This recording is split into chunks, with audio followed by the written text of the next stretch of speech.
Good evening, friends. Thanks for your valuable comments on my videos on Twitter, Koo, and Twitter. I make sure I read all of them and post them on social media. Sometimes I'm amazed by the kind of questions and comments you make because it makes people think. And I've seen on social media a lot of the people react to your comments. Thank you. Please keep them coming.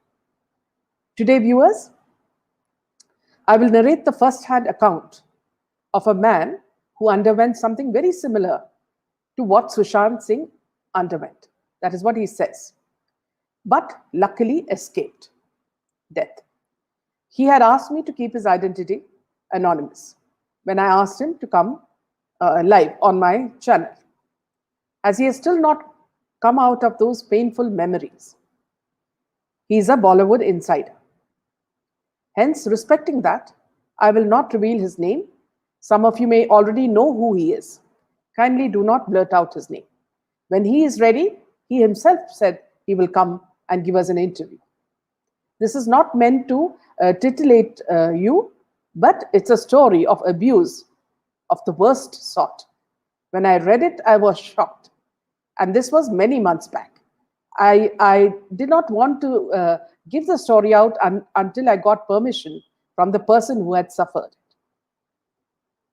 The story is to warn youngsters what Bollywood and other film worlds or ad worlds have in store for you.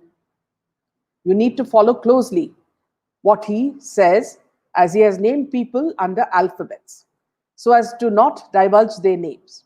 But if you are clever, you can put the pieces together and know who he is talking about. So what he's written, I will read it. I won't read it so fast. I'll read it slowly so that you can understand who he is talking about. My sincere request is to warn people of the dangers posed on youngsters by these fields of glamour, success, and quick money, which is managed by a nexus. And it's, once they have you in their grip, it is like selling your souls to the devil. You never get it back. So we'll start the session with his first-hand account, but we will not name the person.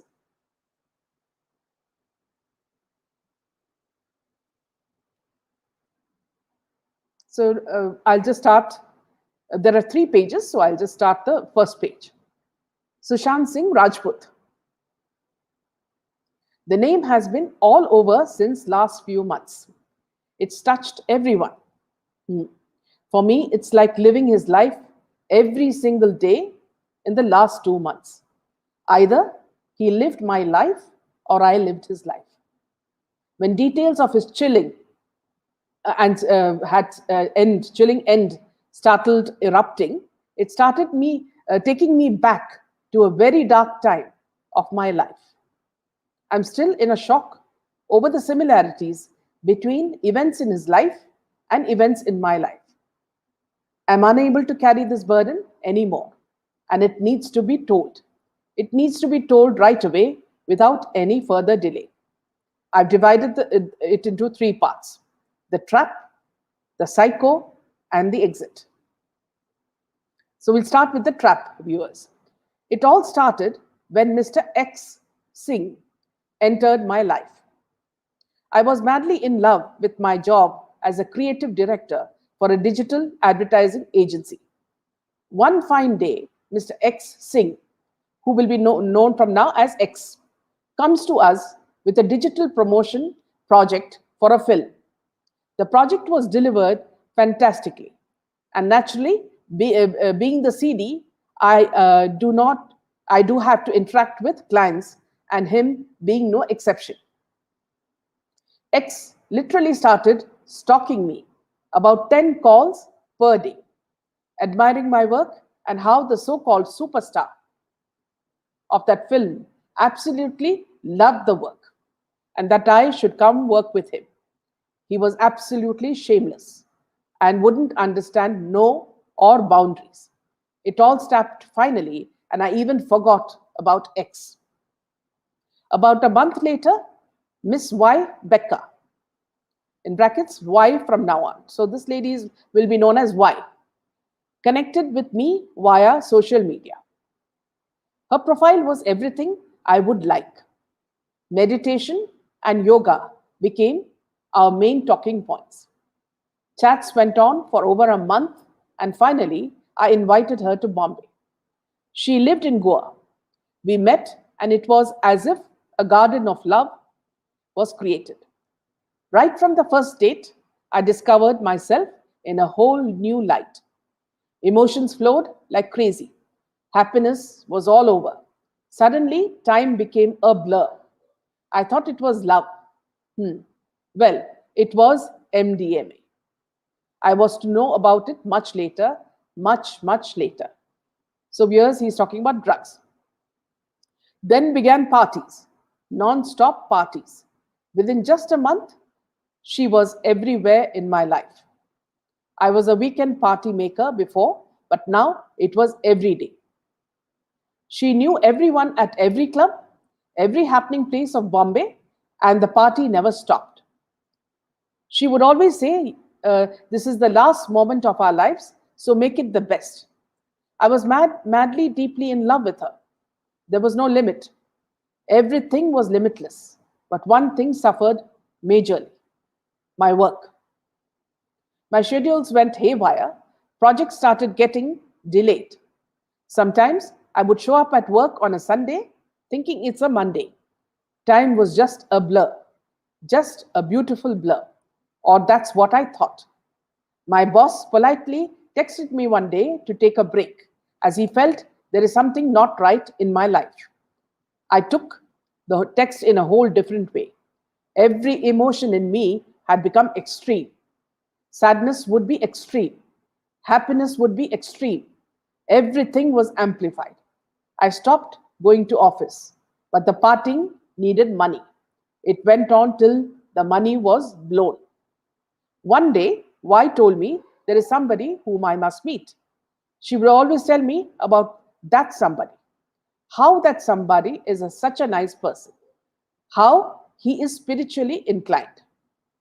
In short, how amazing this somebody was. After creating all that suspense, finally she introduced me to Mr. X Singh. My earlier perception about X was completely wiped off. And I remember a whole sea of emotions flowed out of me when I saw X. I was apologetic for misguiding him earlier.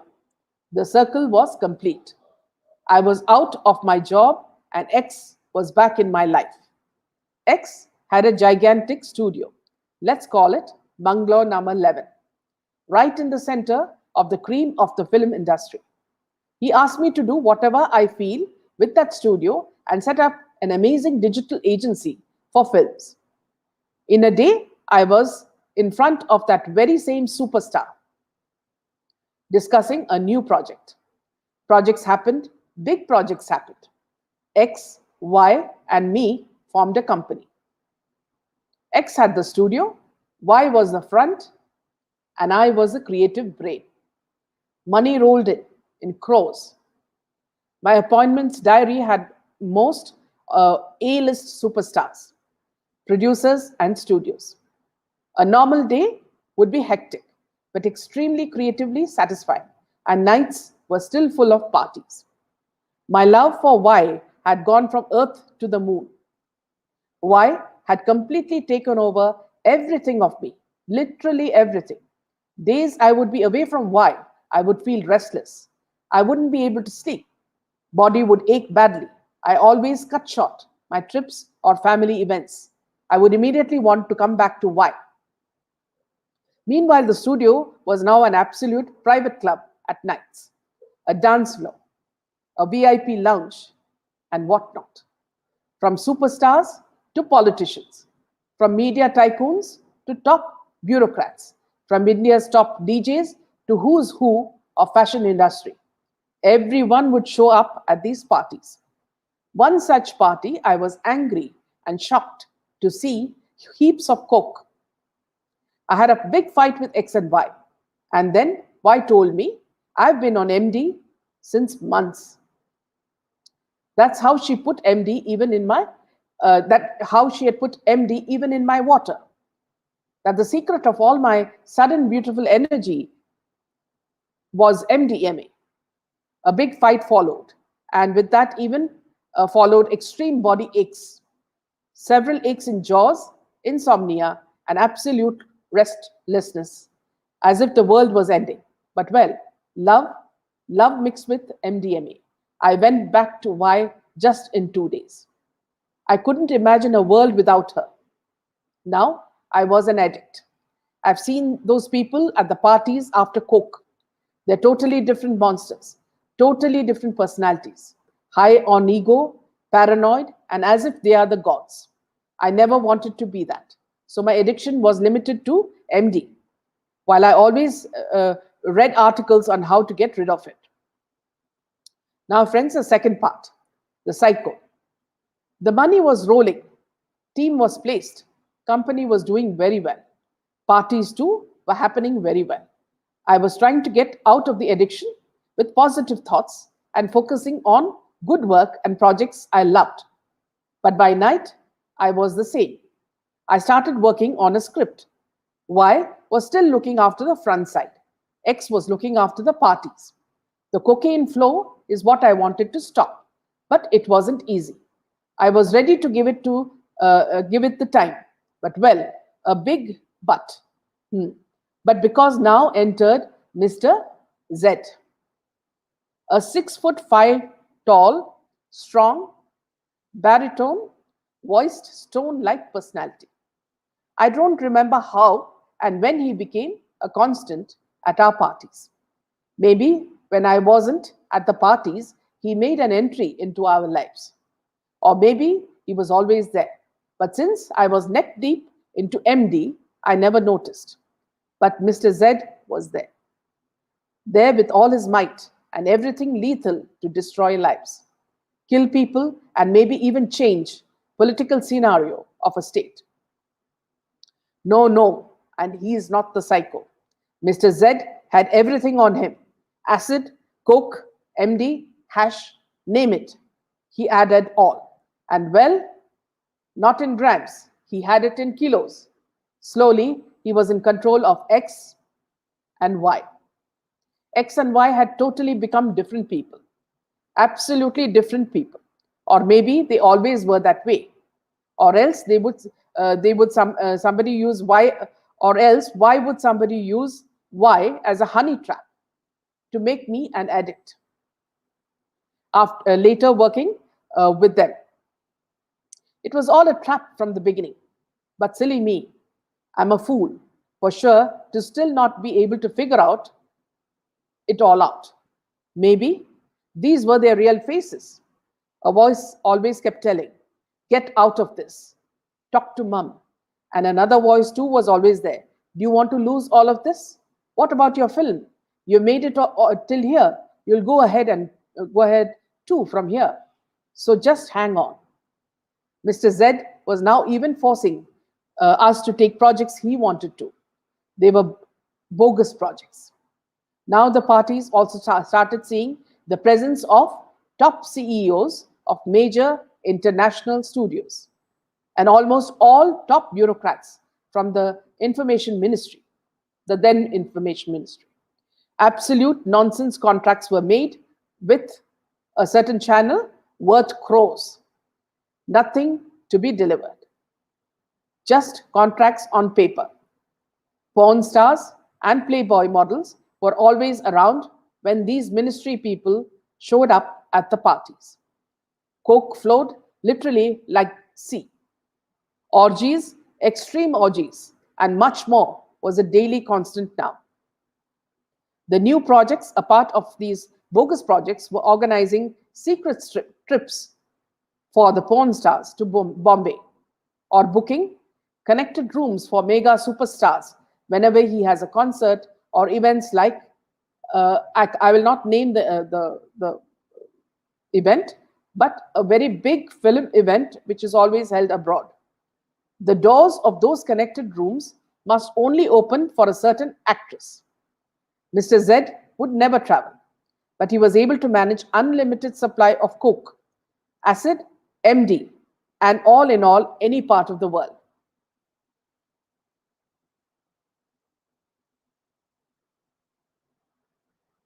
and all in any part of the world. They took it once, they are your slaves forever. They said, this is the same fucking shit that Hollywood does. It's exactly the same fucking shit. He always said this. Mr. Z was an ex-DEA, plus a lot of LAPD cops too were on his payroll. Nothing can touch me in Maharashtra, he would always say. In fact, most of his delivery partners were top officers from Mumbai police and, well, no, not constables, high ranking officers. This was all happening right in front of me. Nothing was hidden. Everything right in the open. There was a reason for that. The biggest reason till now that what I said is nothing compared to what I am about to say. It's darker than the darkest side a human mind can have. Dirty is not even a word to describe that. Friends, I'm moving now to the second page.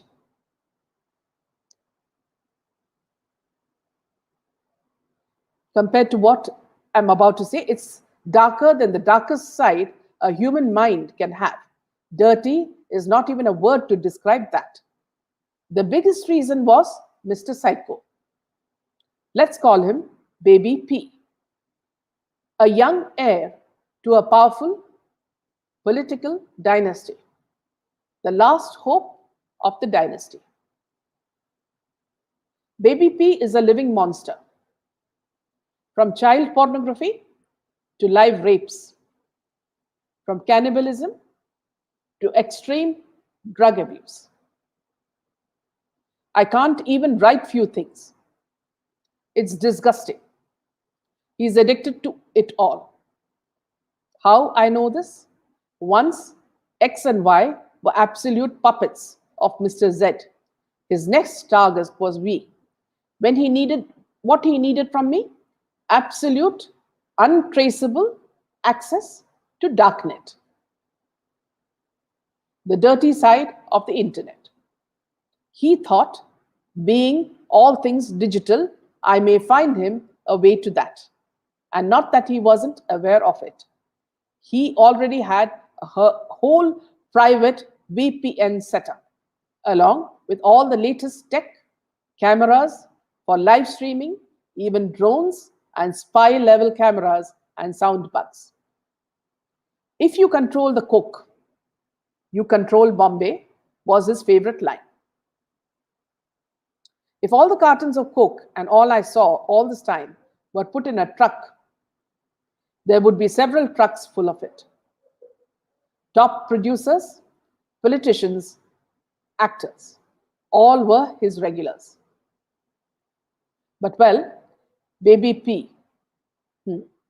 Baby P was in the center of it all. No was not an option to Baby P. The addiction was so severe on him, he would even physically abuse his father. Baby P had made a group of his close friends, which included few superstars and Nepo kids. Nepo kids, well, they believe they are the rightful owners of the city. Nobody else mattered to them. What they want, and they would go to any length to get it. Mr. Z felt he is in control of Baby P, and via him, he could do anything. The delivery would always happen by a Rolls Royce or its equivalent. Mumbai police was always aware of the movement and at times even provided a security cover to the rolls. Be it a Cannes Film Festival, Indian Pavilion, especially Mr. Z's products were freely available. There was no limit to this supply. Everyone, I repeat, everyone, not just top of Bollywood, but even heads of all major production homes, PR companies, social media companies, tech companies, and obviously the top bureaucrats. All were given this unlimited supply. Some pay, some provide steady return favors, but the show must go on. By this time, Mr. Z had figured it all out for Baby P. the darkest bottom of the darknet. He bugged everyone in the studio.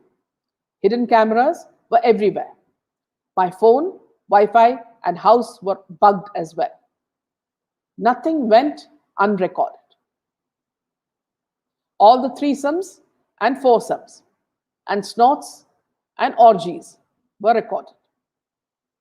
I badly wanted to get out of this. I badly wanted to raise my voice and stop all this. I wonder what kind of absolute scum would these people be who live stream rapes of minors. And even bigger scums are ones who watch it. Baby P being one of them. The minor victims were always from countries like Kenya, Philippines, Cambodia, or Vietnam.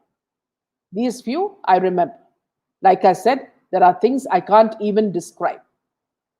Even the slightest thought of such things can make a normal person's entire life go seriously crazy. The next part, viewers, is the exit. X and Y were absolutely following whatever Mr. Z used to tell them. For them, the goal was to gain maximum power by replacing Mr. Z and becoming Baby P's closest in such things. But Coke puts you on a path of self-destruction. X and Y had a major fallout, and Y went missing. All the love I had for her was gone the day I saw her totally involved with Mr. Z. It was chaos from there. The beginning of the end of my dream of making the film I was writing, it all started from that chaos. Since Y wasn't there now, Mr. Z told me there are only two ways I can get out of this. Either go the DB route, which is the Divya Bharti route, or dash dash dash, name of the grandfather of Baby P route. The psycho group knew how to perfectly plan a cardiac arrest on a person, or kill a person by suicide, or create such a scenario that the person only has the option to kill himself. There was a strong rumor among them that Baby P did the same with his grandfather. This was the only thing that scared Mr. Z, that Baby P can't be controlled. He was not just high on drugs of all kinds, but even a power trip. Imagine Coke mixed with power. One of the worst things Coke does to a person, apart from putting them high up near God, is paranoia. They always think somebody is planning and plotting against them. Any small change in a person's behavior can make them turn into their enemies. Everything fell apart when Mr. Z organized a meeting with some people from Al Jazeera. They wanted me to set up a media company with strict guidelines from them. Those guidelines were disgusting. I hated even being in the meeting. It was the last straw. I had it enough. I don't know what happened to me that day. I just stormed out of the meeting. Didn't even greet those Al Jazeera heads nicely. On the top of my voice, I told Mr. Z and X that I just wanted to get out of this shit. No way I'm ever going to help create something that was only created to malign India. Spark riots everywhere. And it was just absolute shit. Period. Mr. Z was such a person, he would never raise his voice, always smiling and calm. He told me very politely, it's all fixed by Baby P.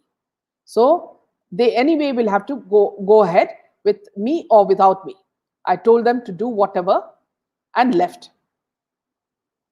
A few days later, I was told police will be raiding my house. A Marathi-speaking man came to my home with a live call from Mr. Z.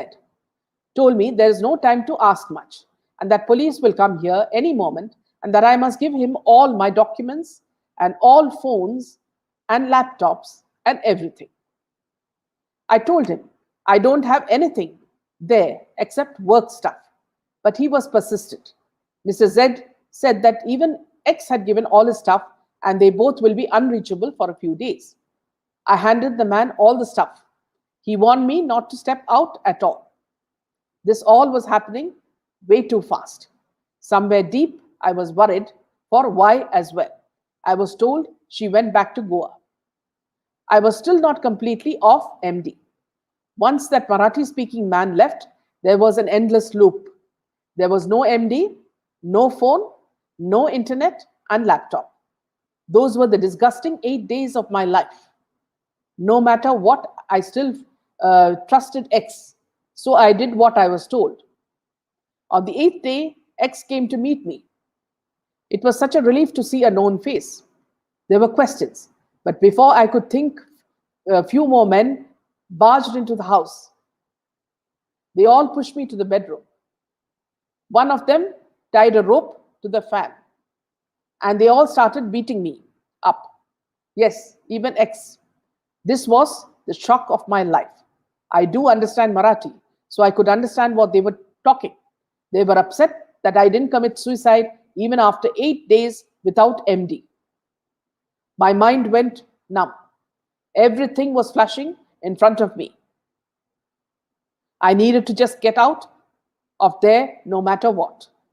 I pushed them back, hit them hard on their balls, and whatever else I could. I hit X very hard. I don't know what just came into me, but I had to get out. I just kicked, punched, hit them with whatever came in my hands. The struggle was only till I reached the main door of the house. The moment I was out of the house, they won't chase me outside. I knew it. It was about 10 p.m. Lots of people on the road in just shorts and tea and slippers. I ran till the Chowpatty beach, till the end of the jogger's stretch near Trident. Climbed down on the stones, went down to the last stone touching the sea. I felt I was literally born again. I stayed there till about 4 a.m. When I saw morning walkers and joggers, I borrowed a phone from a kind gentleman. The only number I remember was of Mum. I called her, managed to reach a close relative's place. Moments, details of Sushant's end kept emerging. I was constantly going back to this chapter of my life. I strongly feel he was in a similar situation as me. Love is the strongest weapon as well. When love is mixed with MD, it's potent. MD is not just a recreational drug. It's like a truth serum. You feel so happy, you drop down all your guards. If somebody asks you your banking password, you'd happily give it to them. The guard of trust drops down that much. Last few days, I was also tracing X and Y. Y is in a rehab in Canada, and X is absconding somewhere in Europe due to other cases of fraud on him. So that leaves Mr. Z and Baby P. Baby P has now become even more powerful. Maybe they've done this several times and nobody spoke or raised that voice, so they kept on doing it. I feel guilty for not speaking out earlier. It's been 3 years now, but I still can't trust new people. Even can't get into a relationship because deep somewhere I don't let all my guard go ever. Especially trusting a new woman. The effects of MD too lasted for over a year on me. The withdrawal process was even harder, but now it's gone. Every night I feel the guilt of not opening up about this earlier. It's a powerful corporate now. They are much more powerful now. Do you think they really care for Marathi pride or the city? Demolishing of Kangana's office was a political suicide. They knew it, but still did it. Also, it's not a distraction. It's a clear message. Message to people like me who knows so much. Message that we will come to you and destroy you. I was close to being killed once, but here I am, still alive. I'm not afraid now. I'm ready to give out the names to the right people who can actually put an end to this. It may look like I was quiet all this while, but no, I wasn't quiet. I felt exactly what Sushant might have felt. Two stories, but same substances.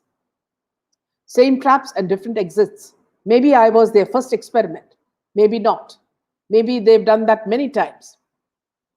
Every night, I feel the guilt of not opening up about this earlier. It may look like I was quiet all this while, but no, I wasn't quiet. I felt exactly what Sushant might have felt. Two stories, but same substances, same traps, and different exits. Maybe I was their first experiment. Maybe not. Maybe they've done this many times. Maybe not.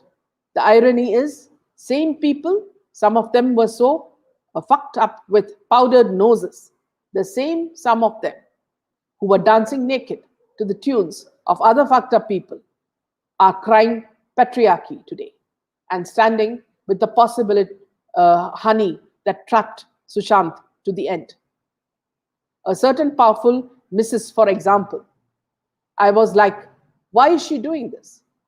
But then her so powerful hubby is the head of one of the corporate mafia. The circle is so clear and complete. Until it was only about Sushant and Ria, they were quiet. Absolute silence. Moment Coke entered the scene, they suddenly discovered patriarchy and a strong voice. The ones who are arrested are not even the tip of the iceberg. It goes way high up, way high. The roots are somewhere, much deeper. It's not just the drugs, it's a trip beyond that. It'll come out for sure. So, friends, this is what he has written, and this is what he has conveyed. So, when he says that it was 3 years back, that means, and he also mentioned that he could have been one of the first that they experimented. I'm sure this will make you think, who are the people, and who are these people that he's named as XYZ, So, something that we all need to do is share the story.